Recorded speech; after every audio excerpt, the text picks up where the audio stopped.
주님 주시는 은혜 가운데 깊이 뿌리 내리고 하나님 주시는 말씀의 은혜 속에서, 사랑의 은혜 속에서 선한 열매 많이 맺는 복된 자녀들 다 되게 해주시기 바랍니다. 주일학교 어린이들을 위해서, 또 청소년들을 위해서, 젊은이들을 위해서 수고하는 모든 주의 종들을 기억해 주시기 원합니다. 여름을 맞이해서 다 흩어져 가 있고 어느 곳에 있든지 주님 사랑으로 보호해 주시며 들려오는 소식이 항상 기쁜 소식, 감사한 소식이 넘치게 하여 주시기만을 간절히 바랍니다. 이제 또 이번 주간에 한국으로 돌아가게 될 여행을 떠날 우리 김 집사님 가정 외에도 자녀들 건강한 가운데, 안전한 가운데에 가족들과 만나며 은혜의 시간 가지고 다시 기쁨으로 만날 수 있는 복 허락해 주시고, 지금 한국에 있는 가족들도 하나님의 사랑 가운데에서 좋은 소식 들려오게 해주시기를 간절히 바랍니다. 오늘 또 우리 중고등부 학생들 모임 가운데에도 주님의 위로와 기쁨과 평안이 함께하는 모든 식구들 가정 속에 영광 충만케 하여 주시옵소서. 예수 그리스도의 이름으로 기도합니다. 아멘. 주일학교리 운동하겠습니다.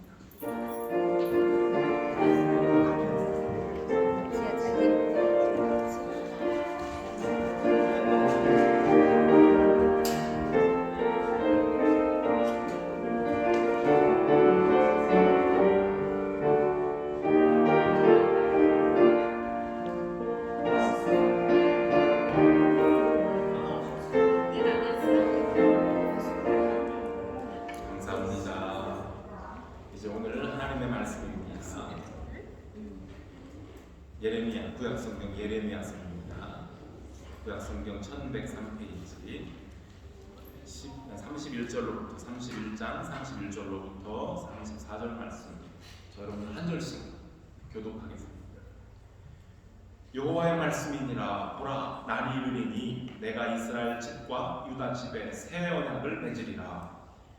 이 언약은 내가 그들의 조상들의 손을 잡고 내 땅에서 인도하여 내던 날에 지키지 않을 것이는 내가 그들의 남편이 되어 있어도 그들이 내 언약을 깨뜨렸습니다. 여호와의 말씀입니다.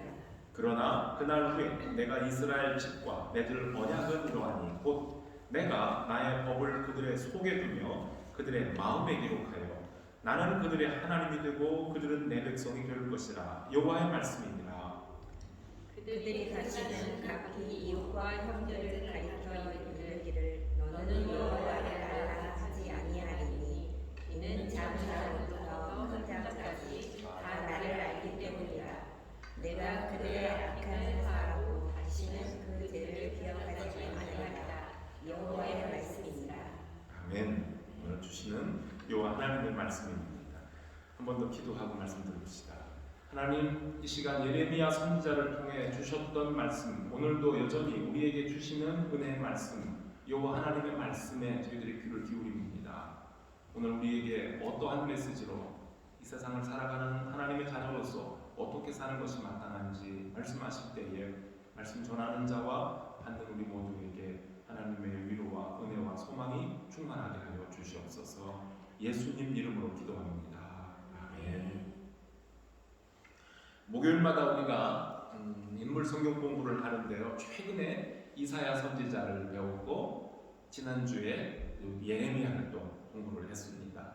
그래서 들어서 아시는 대로 이사야서는, 이사야가 쓴 그 66장의 책에는 전반부 39장까지, 1에서부터 39장까지는 주로 하나님의 좀 두려운 심판에 대해서 많이 말씀을 하시지만 40장부터는 분위기가 바뀌어서 회복, 구원의 아름다운 소식이 전해진 것처럼 오늘 읽은 우리가 본 예레미야 선지자의 글 역시 남쪽 유다 왕국이 받게 될 무서운, 좀 어려워요. 준엄한 심판을 선포하고 있지만 또한 앞으로 오게 될 새로운 시대를 예언하기도 합니다.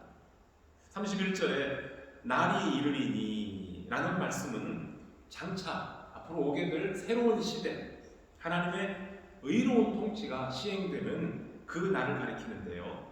그 날에 그랬어요. 그 날에 내가 이스라엘 집과 유다 집에 새 언약을 세우리라 하셨습니다. 오늘 본문의 말씀입니다. 예레미야 31장은요, 이스라엘의 회복과 새로운 언약을 다루고 있는 상당히 중요한 장입니다. 시간을 거슬러 올라가서 출애굽 당시를 생각해 봅시다. 출애굽 때에 이스라엘 백성들이 도저히 생존 불가능한 광야 땅에서 하나님의 보호와 인도하심으로 살아났던 것처럼 지금 예레미야가 하나님의 말씀을 선포하는 그 시간, 유다 왕국이 처해 있는 그 어려운 상황에서도 하나님은 분명히 은혜로 구원하시리라 선포하고 있습니다.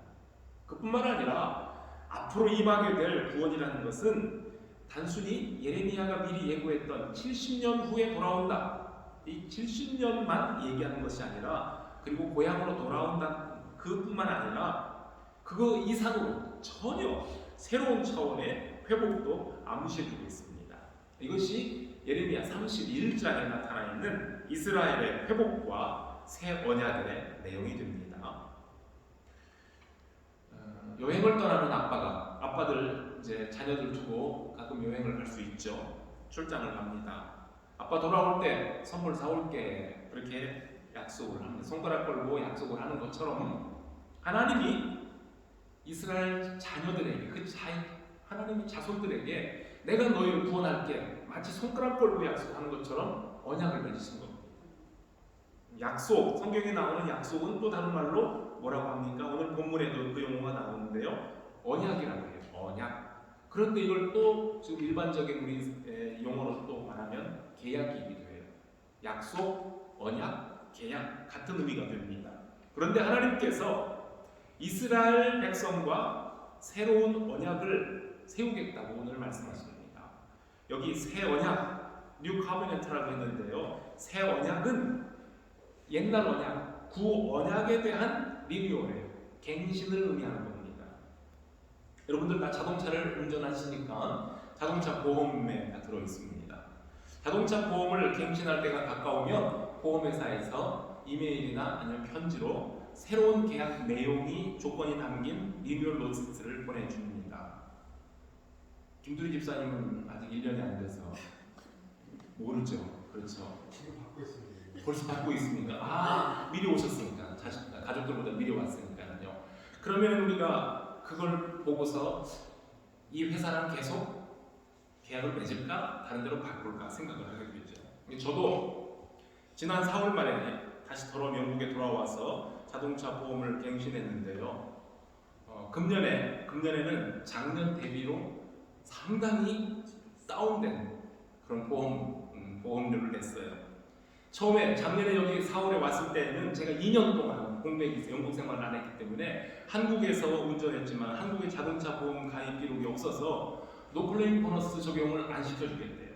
그래서 생각보다 아주 많은 보험료를 지불할 수밖에 없어서 속이 좀 쓰렸었어요. 내가 옥스퍼드 10년, 영국에서 10년 동안 무사고로 운전을 했는데 왜 그걸 안 해줍니까 해도 이미 공백 2년이고 한국에서 기록이 없으면 안 됩니다. 그래서 할 수 없이 다 냈어요. 그런데 이번에 편지를 받아보니까 알아서 대폭 할인이 됐더라고요. 그렇지 않아도 이번에는 내가 다른 보험사만 알아보겠다 했는데 보험회사가 알아서 깎아준다니까 제가 뭐 다른 말 할 필요 없잖아요. 오케이 하고 어그리 한다고 했습니다. 동의했어요. 그런데요, 제가 만일 지난 1년 동안에 사고를 냈거나 도난을 당해서 보험 청구를 했다면 갱신할 때 보험료가 더 올랐을 거예요. 그게 계약인데요. 제가 2001년도에 글라스고에서 신학 석사 공부할 때입니다. 집 앞에 세워둔 자동차를 아이들 학교 가는데 픽업하려고 나가봤더니 차가 안 보여요. 어디 있는지. 내가 차를 여기다 안 세웠나? 아무리 찾아봐도 길가에 세운 차가 안 보여요.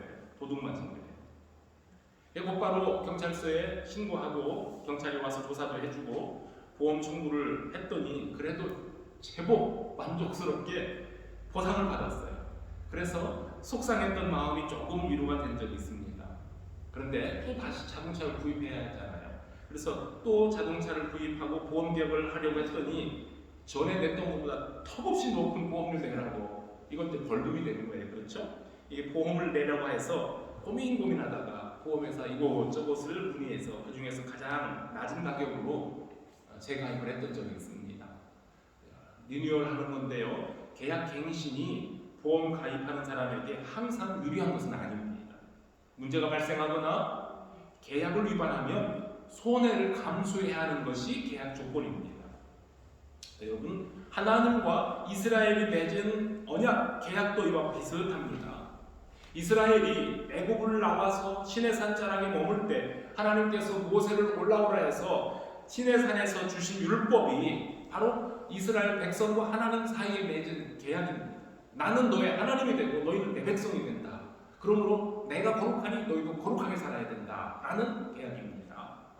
하나님은 그 언약의 핵심인 십계명을 두 돌판에 새겨서 이스라엘 백성들에게 주셨고, 이스라엘 백성들은 광야를 여행할 때 그리고 가나안 땅에 들어가 살 때에 생명을 걸고 그 계약 십계명을 비롯한 율법을 지켜야만 했습니다. 여러분, 계약을 지키는데 생명까지 걸어야 됩니까? 고대 근동 지역 사람들은 계약을 할 때에 두 당사자들이 앉아서 계약이 확실히 성립되었다는 것을 증명하기 위해서 짐승 한 마리를 잡아서 짐승을 둘로 딱 가르는 거예요. 한쪽에 놓고 이쪽에 놓고, 그리고는 계약을 한 두 당사자들이 그 잘라진 쪼개진 고기 사이로 지나가는 거예요. 그러면서 우리의 계약이 성립되었으니 만약에 우리들 중에 누구라도 한 편이라도 이 계약을 위반하면 여기 둘로 잘라져서 죽은 짐승들처럼 죽는다. 굉장히 엄격한 계약인 겁니다. 하나님과 이스라엘이 맺은 계약도 그런 의미를 가졌다는 겁니다. 하나님께서 만약에 이스라엘 히브리인들을 애굽으로부터 건져내지 않으셨다면 이스라엘 사람들은 그 땅에서 자자손손 종로로 타다가 그냥 죽어갔어야만 되는 사람들인데, 하나님께서 애굽의 큰아들들, 장자들의 목숨과 바꾸면서 히브리인들을 살려주셨습니다. 그리고 애굽의 장자들이 죽던 그 밤에 히브리인의 장자들은 어린 양의 피가 묻은 집 안에서 건짐을 받았기 때문에 생명이 걸려있어요. 장자들의 죽음 그리고 어린 양의 피, 이것이 하나님과 히브리인들이 맺은 언약의 증표, 계약의 표시입니다. 애굽을 나올 때 홍해를 육지처럼 건너게 하심으로 죽음에서 건져주신 하나님께서는 사람들과 맺은 언약을 잊지 않으시고 언제나 어떤 상황에서든지 신실하게 그 약속을 이행하셨습니다. 그들이 광야를 걸어갈 때에도 내가 언제나 너희와 함께 한다는 증거로 하늘에는 구름 기둥과 불 기둥을 보여주시고 인도하고 약속을 기억나게 해주셨습니다. 그럼에도 불구하고 이스라엘 백성들은 고생과 수고를 견뎌내지 못하고 자주자주 하나님을 시험하고 하나님 언약에서 벗어난 잘못된 행동을 했습니다. 그 광야에서뿐만이 아니었어요. 가나안 땅에, 약속의 땅에 들어가 사는 동안에도 그들이 하나님의 마음을 여러 차례 분하게 만들었어요. 하나님의 마음을 분노하게 만들고 슬프게 만들었던 일들은 책에다 일일이 기록한다면 다 기록할 수 없을 정도로 많아요. 구약의 책에 이스라엘의 역사가 나오고 있는데 그거 다 기록됐겠습니까? 중요한 부분만 기록되었겠죠. 그것이 바로 구약 성경에 기록된 이스라엘의 부끄러운 역사입니다. 그런데요, 아직은 북쪽의 이스라엘이 열지파가 망하기 전에 이사야 선지자가 민족의 장래를 바라보면서 회개하고 하나님께 돌아오라고 목이 터지게 외쳤습니다. 그리고 이사야 선지자가 활동한 이후, 그가 죽은 이후 한 60년쯤 지났을 때에 눈물의 선지자 예레미야가 자기 동족들에게 너는 매국노야, 나라가 망한다고 하는 너는 잘못된 사람이야 라고 욕을 들으며, 또는 다른 선지자들에게는 수치스럽게 뺨을 맞아가면서 때로는 물이 없는 구덩이 지하 감옥 속에 갇히면서도 꿋꿋하게 민족의 멸망을 예고하고 회개하고 하나님께 돌아오시오 라고 외쳤습니다.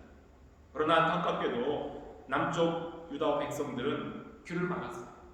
예레미야의 말을 듣지 않습니다. 하나님의 말씀을 듣지 않습니다. 결국은 하나님께서 예정하신 심판의 날이 있는데 그 심판의 날은 점점 다가오고 하나님이 심판하고자 하시는 그 시계의 초침이 이제 딱 한 바퀴쯤 남았다고 생각되는 절망의 순간에 이제는 이스라엘이 망하는 건데, 바로 그 순간에 하나님은 새로운 언약을 예고하시는 겁니다. 나랑 계약을 다시 맺자. 만약에 하나님이 주시는 새 언약이 없었다면 하나님과 맺은 언약을 따라서 살아갔던 이스라엘 백성들은 잘못된 것에 대한 벌칙을 받는 것으로 끝났고, 이스라엘은 다른 이방 민족들과 다름없이 세계의 역사 속에서 그냥 사라졌을 겁니다. 그러나 계약의 주관자이신 우리 하나님 쪽에서 일방적으로 온정을 베푸는 거예요. 마음을 열어서 계약을 새롭게 하는 기회를 주십니다. 그것이 오늘 말씀하고자 하는 새 언약입니다. 32절 말씀을 봅니다. 이 언약은 내가 그들의 조상들의 손을 잡고 애굽 땅에서 인도하여 내던 날에 맺은 것과 같지 아니할 것은 내가 그들의 남편이 되었어도 그들이 내 언약을 깨뜨렸습니다. 여호와의 말씀입니다. 이 언약은, 새로 맺은 언약은 옛날 모세와 함께 나왔던 그 백성들과 맺은 옛 언약이 아니다 라고 말씀하는 겁니다. 그들이 애굽에서 나올 때 하나님께서 내가 너희의 남편이 되어준다, 내가 너희의 아버지가 되어준다 라고 하시며 보호하고 사랑하며 인도하셨음에도 불구하고 이스라엘 백성들은 하나님과 맺은 혼인서약을 깨뜨렸어요. 신랑이 되신 하나님을 떠나버렸습니다. 이스라엘의 배신으로 언약을 깨져버렸고, 그렇다면 계약 위반자는 뭔가 정해진 벌칙을 받아야만 했습니다. 그런데 하나님께서 이 신용불량자, 믿음의 신용불량자인 이스라엘과 그래도 새롭게 재계약하시겠다고 합니다. 그것도 새로운 방식으로 언약을 맺으시는데 계약 조건이 아주 파격적이에요. 새롭게 맺은 언약은 하나님 편에서 주도권을 가지고 사람과 계약을 했다는 거에서는 과거에 맺은 시내산 언약과 다를 바가 없어요. 어떻게 해요? 그때도 그랬고 이번에도 마찬가지로 내가 너희의 하나님이 되고 너는 내 백성이 되리라 하는 언약의 내용인데요. 이것은 순종하느냐 순종하지 않느냐에 따라서 복이냐 저주냐 이것이 따라오는 거예요. 이거 구약의 율법에 정확하게 명시된 거였어요. 그런데 그런 내용은 전과 다르지 않는데 오늘 새 언약은 그것과 조금 옛 언약과 뭔가 다른 아주 파격적인 점이 몇 개 있어요. 첫째로 모세 언약은 어디에 새겨졌었죠? 10계명은 돌판에 새겨졌는데 새 언약은 어디에 새기시냐면 우리 각자 사람의 마음에 새기시세요. 눈으로 똑똑히 볼 수 있도록 읽을 수 있도록 돌판에 깊이 새겨진 구약의 율법 조항들은 한치의 오류가 없이 지켜져야만 되는 엄한 요구였습니다. 만약에 법을 어길 경우에는 10계명을 비롯해서 율법에 나와 있는 글 중에는요, 만약에 법을 어기는 자에게는 이러한 처분이 내린다 할 때에 직결 처분 중에는요, 현장에서 돌로 쳐서 죽는 무서운 형벌도 포함되어 있습니다. 이처럼 모세의 언약은 행위나 태도 등 다분히 겉으로 보이는 외형적인 부분에 집중이 되어 있습니다. 그렇지만 죄의 본성을 가졌던 이스라엘 백성들은 연약한 인간인지라 겉으로 드러나는 제사의식이나 선한 행동으로 하나님께서 원하시는 의로운 수준에 도달할 수가 없었습니다. 결국은 이스라엘 백성이 하나님의 언약을 온전히 지킨다는 것은 불가능한 일이고 실패할 수밖에 없었습니다. 그래서 새로운 언약이 필요하게 됩니다.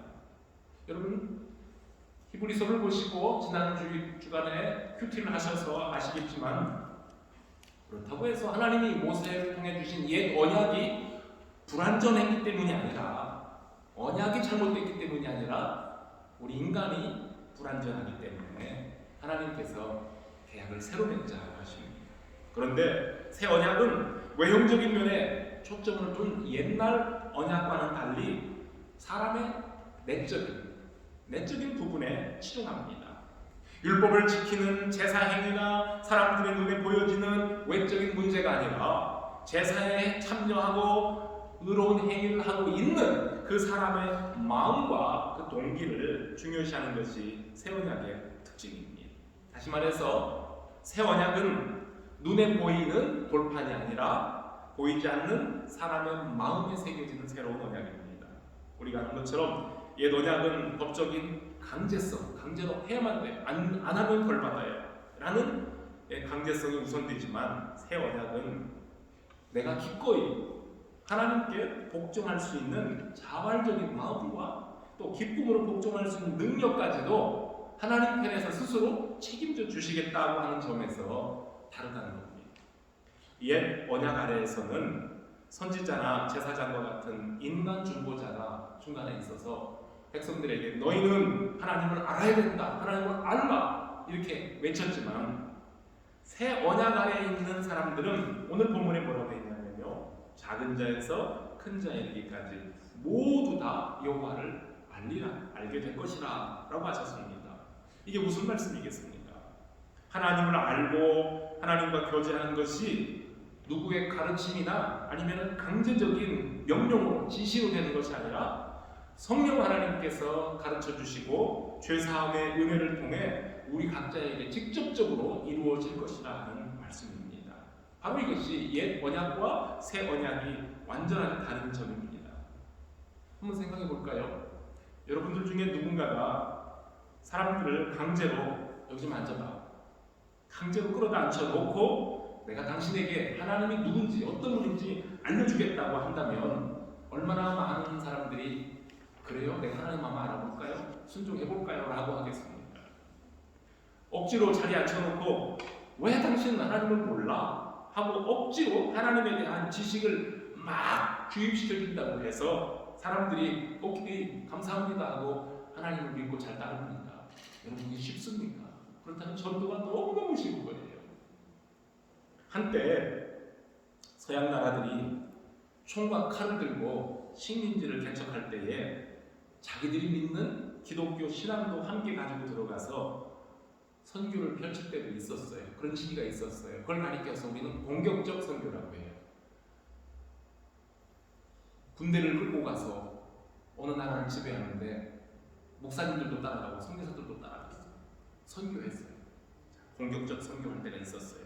그런데요, 오늘날에도 많은 선교사들이 많은 물질을 가지고 물질 공세로 가난한 지역의 선교지 주민들의 마음을 사로잡으면 그들에게 복음도 저절로 들어갈 것이라고 생각하고 선교 활동을 할 때가 있었어요. 지금도 그렇게 하는 분들도 있어요. 만약에 그렇게 물질 공세로 하나님의 복음을 전한다고 생각하면 그것보다 더 무지한 선교는 없다는 겁니다. 돈을 많이 쏟아붓는 것이 선교가 아니라 하나님의 성령이 그들의 마음속에 거하시도록 하나님께서 진실로 나를 사랑합니다, 내가 받은 사랑을 당신들에게 나누고 싶습니다 하는 하나님을 진실로 아는 선교사들이 그리스도의 사랑으로 그들에게 다가갈 때에 나보다 먼저 앞서 행하시는 하나님의 성령의 역사로 말미암아 그곳에 복음이 들어가고 천국의 열매가 맺어진다는 말입니다. 성도 여러분은 하나님께서 은혜로 주신 새 언약 아래에서 새 언약의 혜택을 누리고 있는 성도들입니까? 여러분, 누군가 억지로 강요해서 교회에 나가고 억지로 강요해서 성경을 읽고 기도하는 교회는 아니길 바랍니다. 사람들의 눈을 의식해서 예배에 참석하고 마지못해 봉사하거나 겨우겨우 신앙의 명맥을 유지하는 수동적인 그런 신자가 아니기를 바랍니다. 누가 알아주면 힘이 나고 나를 몰라주면 의기소침해서 실족하고 주저앉아버리는 어린아이 믿음이 아니길 바랍니다. 하나님의 성령께서 내 마음에 주신 사랑과 은혜의 언약을 힘입어 자발적인 마음과 기쁘게 복종하는 자세로 즐겁고 행복한 신앙생활 이루어가시길 바랍니다. 그리하여 예수 그리스도를 본받는, 예수님의 거룩함을 본받아가는 즐거운 신앙이 될 수 있기를 바랍니다. 두 번째 다른 건 뭘까요? 마음에 새겨주신 새 언약은 효력 면에 있어서, 그 효능 면에 있어서 옛 언약과 다릅니다. 옛 언약은 인간의 죄를 막 들춰냅니다. 율법을 들어대고 봐봐, 너 여기 맞지? 여기 보니까 너 틀렸지? 너 죄인이야. 이렇게 정죄하는 기능이 있습니다. 결국은 언약 계약이 요구하는 것을 모두 충족시키기에 우리 인간은 너무 부족한 점이라는 것을 알게 합니다. 그렇다고 해서 율법이라는 것이 나쁜 법이라는 게 절대 아닙니다. 율법이 있기 때문에 사람들은 내가 죄인이며 내가 무능력한 존재라는 것을 깨닫게 되고 내 힘으로 이 율법을 다 지킬 수 없으니 나는 어찌하면 좋고 나는 오직 하나님의 은혜만 나를 구원할 수 있게 되는구나 라고 하나님을 바라보게 된다. 이것이 율법의 기능이라는 겁니다. 나의 선한 행위가 아니라 예수 그리스도의 은혜로 의롭다함을 얻게 됨을 깨닫고 하나님 앞으로 나아갈 수 있도록 인도해 주는 역할, 이것이 율법의 기능이 될 수 있는 겁니다. 사도 바울은 이 율법을 가리켜 우리를 예수 그리스도께로 인도하는, 옛날 성경에는 몽학선생이라, 어려운 말인데요, 몽학선생이라고 표기를 했고, 오늘날 우리 성경에는요 초등교사라고 했어요. 아직 아무것도 잘 모르는 사람에게 기초를 알려주는 거예요. 그래서 더 나은 그 다음 단계로 올라갈 수 있도록 끌어올려주는 선생님, 율법이 그런 역할을 하는 겁니다. 옛 언약, 율법의 기능이 거기까지예요. 그런데 옛 언약과 달리 새 언약은 죄인들을 치료하는 능력이 있습니다. 34절 마지막 부분에 이랬죠. 내가 그들의 죄악을 사하고 다시는 그 죄를 기억하지 아니하리라 하신 이 말씀이 바로 새 언약의 다른 효과 증거입니다. 새 언약 안에 사는 사람도 옛 언약 안에 살던 사람들과 같은 실수를 하고요, 범죄를 합니다. 그러나 그 새 언약 안에 있는 사람들은 더 이상 바로 그것 때문에 정죄되거나 심판의 두려움에 벌벌벌 떨며 살지는 않습니다. 왜냐하면 예수 그리스도께서 우리를 위해 십자가에서 흘리신 그 피로 맺은 새로운 언약이 우리의 구원의 보증이 되어주기 때문입니다. 예수님께서 유월절 만찬을 드시던 자리에 제자들에게 포도주를 부어주시며 뭐라고 외쳤었죠? 이 잔은 내 피로 세운 새 언약이니, 내 피로 세운 새 언약이니 곧 너희를 위하여 붓는 것이니라 그랬습니다. 그리스도께서 십자가에 달려 피 흘려 죽으실 때 흘리셨던 그 피가 바로 우리를 위한 새 언약이다 라고 말씀을 하십니다. 하나님께서 예레미야 선지자 입을 통해서 보라 날이 이르리니 내가 이스라엘 집과 유다 집에 새 언약을 세우리라 하셨던 그 약속이 언제 이루어졌느냐면요, 세월이 많이 흘러서 비로소 예수 그리스도께서 이 땅에 오셨을 때에 주님이 십자가에 죽으심으로 그 피로 이루어졌습니다. 옛 언약처럼 새 언약에도 역시 생명이 개입된 거예요. 아까 말씀드렸죠? 이스라엘 백성들과 하나님이 맺은 언약을 파괴하면 한쪽이 죽어야 돼요. 생명이 걸려 있어요. 전에는 구약의 율법 때에는 계약을 깨뜨린 그 백성들의 생명이 걸렸지만 새로운 언약 아래에서는 범죄한 내 생명이 아니라 하나님의 아들의 생명이 걸렸습니다. 예수께서 자신의 생명을 걸고 우리를 영원한 사망으로부터 건져내셨어요. 십자가에서 피 흘리신 예수님이 바로 그 증거입니다. 이것이 옛 언약과 다른 새 언약의 특징입니다. 예수님이 세상에 오셔서 초기에 하신 말씀이 있어요. 사도 요한을 통해서 주신 말씀이에요. 성경 중에 요절이죠. 하나님이 세상을 이처럼 사랑하사 독생자를 주셨으니 이는 그를 믿는 자마다 뭐하지 않고요, 멸망하지 않고 영생을 얻게 하려 함이라고 했어요. 그리고는 17절에 하시는 말씀이 하나님이 그 아들을 세상에 보내신 것은 세상을 심판하려고 아들을 보내신 것이 아니라 그로 말미암아 세상이 구원을 얻도록 하게 함이라 그랬어요. 여러분, 이게 새 언약이에요. 예수님이 오신 이유가 그거예요. 정죄하고 지옥에 보내드릴 사람을 보내려고 오신 것이 아니라 지옥에 영원히 떨어질 사람들을 구원하기 위해서 오셨다. 이게 새로운 언약, 예수님이 우리의 보증이 되어주셨다, 그 말입니다. 하나님께서 우리를 위해서 예수 그리스도를 이 땅에 보내주셨어요. 앞에서 말씀드린 것처럼 이제 새로운 언약이 요구하는 것은 강압적인 억지 명령과 불순종에 따른 징벌이 아니라, 그러므로 나를 위해 이 땅에 오신 예수 그리스도 앞에 자발적인 순종과 사랑입니다. 하나님을 알고 하나님을 사랑하라는 말씀이 더 이상 강제적인 요청이 아니라 자원하는 마음에서 우러나오는 자발적인 순종과 사랑입니다. 새 언약의 주인이신 누구? 예수 그리스도께서, 하나님께서 주님을 통해 우리에게 보여주신 그 사랑이 오늘 우리 성도들 가운데 지금도 풍성하기를 바랍니다. 이게 다른 점이에요. 두 가지 다른 점. 하나는 돌비에 새겼지만 마음에 새긴 거예요. 하나는 효력면에서 정죄하고 심판하고 벌 주지만, 그러나 새 언약은 구원하는 거예요. 우리를 치료하는 역사가 나타납니다. 끝으로 예수께서 제자들에게 주신 새 계명, 이 새 계명을 살펴보는 것으로 오늘 말씀을 정리합니다. 마지막 만찬 드시던 날 밤에 예수님께서 제자들의 발을 씻겨주셨죠. 발을 씻어주시면서 제자들에게 그 자리에서 내가 너희에게 새 계명을 주노니, 새로운 계명. 그 계명이 뭐였습니까? 내가 너희를 사랑한 것처럼 너희도 서로 사랑하라. 너희가 서로 사랑하면 이로써 모든 사람이 너희가 내 제자인 줄 알리라 했던 계명입니다. 여러분, 사랑한다는데요, 누가 누구를 사랑하는 것을 억지로 강요할 수 있습니까? 돈이 많은 사람, 권력이 많은 사람이 아름다운 신부를 억지로 끌어다가 자기 신부로 맞이할 수는 있어도 그 사람으로 하여금 나를 사랑하게만 할 수는 없어요. 사랑은 억지가 안 됩니다. 부모님들이 자식을 억지로 사랑합니까? 아니죠. 자식이기 때문에 사랑하고요, 내가 사랑하기 때문에 내 자식들을 사랑하는 겁니다.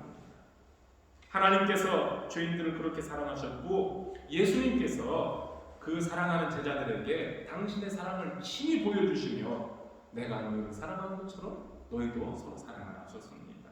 이 사랑은 억지로 하는 것이 아니라 내가 주께로부터 먼저 받은 사랑을 깨닫고 감사하는 만큼 내 마음에서 저절로 우러나오는 감정, 그래서 성령이 주시는 선물입니다. 주님께서 여러분 곁에 두신 이웃들을 그렇게 사랑합니까? 여러분, 모든 사람 다 사랑하기 참 어렵지요?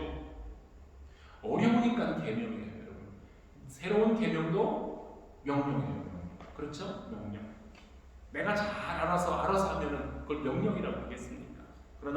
그런데 다른 것은 이 새 계명은 내 힘으로, 내 노력으로 해서 되는 것이 아니라 이미 내 안에 계신 성령 하나님의 도우심으로만 가능하게 하나님이 하시는 작업이에요. 그래서 내 마음에 새겼다, 그런 말씀을 하는 겁니다. 성령께서 내 안에 주인으로 계실 때에 비로소 나로 하여금 다른 사람들을 사랑하게 하십니다. 도저히 사랑받을 만한 자격이 없는 나를 사랑하신 그 하나님의, 그 주님의 사랑이 내 안에서 싹이 트고 점점 자라나면서 내 곁에 있는 형제와 자매들을 주님의 사랑으로 사랑할 수 있게 만들어 주십니다. 형제사랑, 그것이 바로 예수님의 제자가 되었고 하나님의 자녀가 되었다는 외적인 증거이며 성령께서 우리에게 주시는 열매 중에 하나입니다. 내 이웃과 나의 형제 자매를 비난하고 비판하고 원망하고 있는 나는 그렇다면 흠없이 완벽한 사람이겠습니까? 내가 완벽하기 때문에 주님께서 내가 너를 사랑한다 라고 해주셨겠습니까? 아니죠. 오직 주님의 사랑이 나를 품어주신 것처럼 오직 사랑만이 모든 허물을 덮어주고 이해하는 마음을 줍니다. 그러므로 우리 사랑하는 성도 여러분, 어찌하든 서로 용납하고 사랑하며 사시기를 바랍니다. 그것이 나를 위해 생명을 주신 예수님께서 바라고 소원하시는 바요, 그것이 주님을 통해 우리에게 주신 참 중보자가 되신 새 계명입니다. 사도 바울이 고린도 교회에 이런 말씀을 했죠. 너무 유명한 말씀이잖아요. 다 외우시잖아요. 내가 천사의 말을 하고 산을 옮길 만한 모든 믿음이 있을지라도 무엇이 없으면, 사랑이 없으면 요란한 소리를 내는 우리 징과 울리는 꽹과리가 되고 만다고 그랬습니다. 성령께서 내 마음에 새겨주신 사랑의 새 계명이 나를 자발적인 순종과 겸손의 자리로 이끌고 하나님이 기뻐하시는 종들로 만들어가리라 믿습니다. 우리 잘 부르는 복음성가 중에 당신은 하나님의 언약 안에 있는 축복의 통로 그러잖아요. 그렇죠? 당신은, 우리 여러분 각자는 하나님의 언약, 약속 안에 있는 축복을 나눠주는 통로라고 했어요. 당신을 통하여서 열방이 주께 돌아오게 되리. 나를 통해서. 그렇죠? 내가 통로가 됩니다. 이 축복성 가사처럼 성도 여러분 모두 하나님의 새 언약 안에 살면서 세상 모든 사람들을 향해 하나님의 사랑과 구원을 전달해 주시는 은혜와 축복의 통로들이 되시기를 진심으로 축복합니다. 예수님은 새 언약의 중보자예요. 주인이세요. 우리는 그 언약을 함께 나누는 일에 협력하는 통로들입니다. 같이 기도하겠습니다. 아버지 하나님, 감사합니다. 거룩한 아침에 하나님께서 저희들을 하나님의 집으로 불러주시며 이미 이스라엘 백성들이 하나님과 맺었던 옛 언약은 우리 사람들이 지킬 수도 없고 지킬 능력도 없고 또 의도적으로 거부하고 잘못해서 하나님과 언약이 깨졌지만, 하나님께서 새롭게 주시는 새 언약은 사람에게 있는 것이 아니라 하나님의 능력 안에서 우리들을 새롭게 만들어 주시고 변하게 하시고, 하나님께서 친히 가르쳐 주시며 깨닫게 하시며 내가 나누는 그 사랑을 너희들도 함께 나누라 하시는 은혜의 언약인 것을 다시 한번 봅니다. 하나님 예레미야 선지자를 통해서 우리에게 주신 그 새 언약이 예수 그리스도를 통해서 이미 이루어졌고 오늘날 우리를 통해서 세상에 선포되게 하심을 감사합니다. 주님, 새로운 언약 속에 사는 우리 성도들답게 이제 한 주간 동안도 흩어져 살 때 어디에 있든지 무엇을 하든지 주님의 사랑을 나누며 살게 하시고, 이제 우리 주님 오셨을 때에 잘했다 인정받는 칭찬 듣는 종들로 살게 하여 주시옵소서. 감사드립니다. 예수님의 이름으로 기도합니다. 아멘. 일어나셔서 마지막